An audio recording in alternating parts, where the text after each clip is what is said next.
निश्चित रूप से मैं आपका ध्यान अनेक चीजों पर आकर्षित करना चाहूंगा, लेकिन सबसे पहले मैं अभिनंदन करना चाहूंगा श्री मोदी जी का कि थर्सडे को उन्होंने छावा नामक जो मूवी देश में चल रही है उसको पार्लियामेंट में दिखाने का निर्णय लिया है।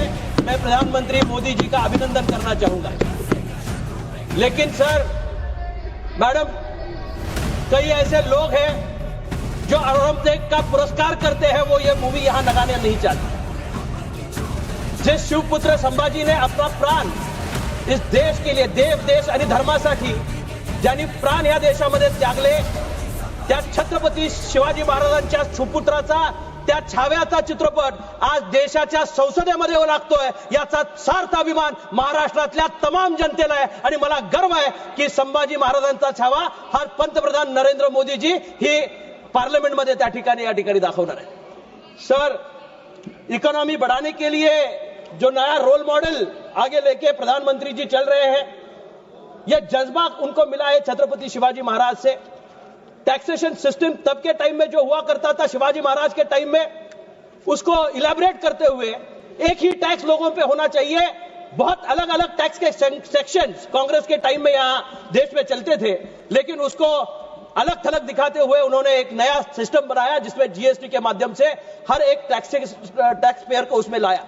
टैक्स पेयर सिर्फ टैक्स नहीं भर रहा है सर, मैडम, तो इस देश के प्रगति का भागीदार हो रहा है। एक विकसित भारत का स्वप्न जो लेके भारतवर्ष का आदमी आगे बढ़ रहा है, उसको आगे ले जाने का काम ये टैक्स पेयर कर रहा है। और उसको मालूम है जो इंफ्रास्ट्रक्चर देश में बन रहा है, वो रोड्स के माध्यम से हो, रेल्स के माध्यम से हो, बाल स्वास्थ्य के माध्यम से हो, महिलाओं की उन्नति के बारे में हो, हर जगह भारत एक नई ऊंचाई छू रहा है और उसके लिए एक रोड मैप लेके आदरणीय प्रधानमंत्री जी चल रहे हैं। मैं निश्चित रूप से बजट में कुछ चीजें जो अच्छी की गई, उसमें 12 लाख रुपए का भुगतान जो करते हैं, 12 लाख का पगार जो लेते हैं या जिनकी आय 12 लाख के नीचे है, उनको टैक्स फ्री करने का काम प्रधानमंत्री नरेंद्र मोदी जी ने किया है।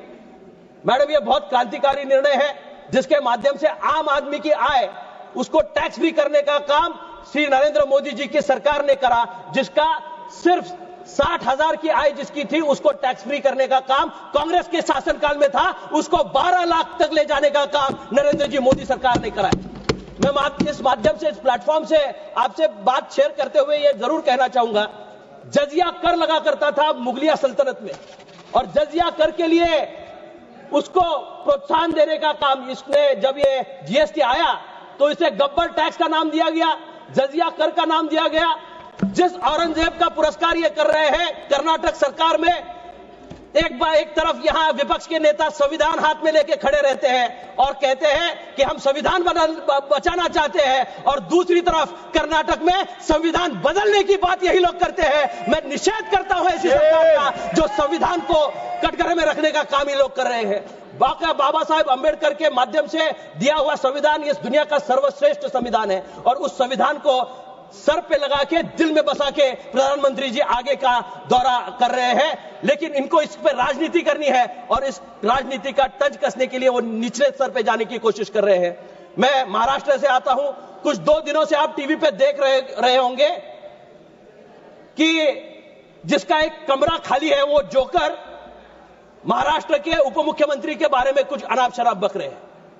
मैं इस सदन के माध्यम से, कुछ नियम नीतियां बननी चाहिए सर, कुछ तो ड्रॉ लाइन होनी चाहिए कि जिसके माध्यम से किसी व्यक्ति विशेष पे टिप्पणी करने से अच्छा आप नीतियों पे टिप्पणी करें तो उसका जरूर स्वागत होगा। कॉमेडी के नाम पे कई लोग अपनी राजनीतिक दुकानदारी चलाने की कोशिश कर रहे हैं। उसमें एक गांजा भूत नामक, मैं किसी का नाम नहीं ले रहा हूं, किसी का अगर गांजा भूत नाम हो तो समझ ले, वो यहां से स्क्रिप्ट लिख के देते हैं और महाराष्ट्र में कोई कॉमेडियन जोकर जाके वो स्टेज पे बौखला जाता है।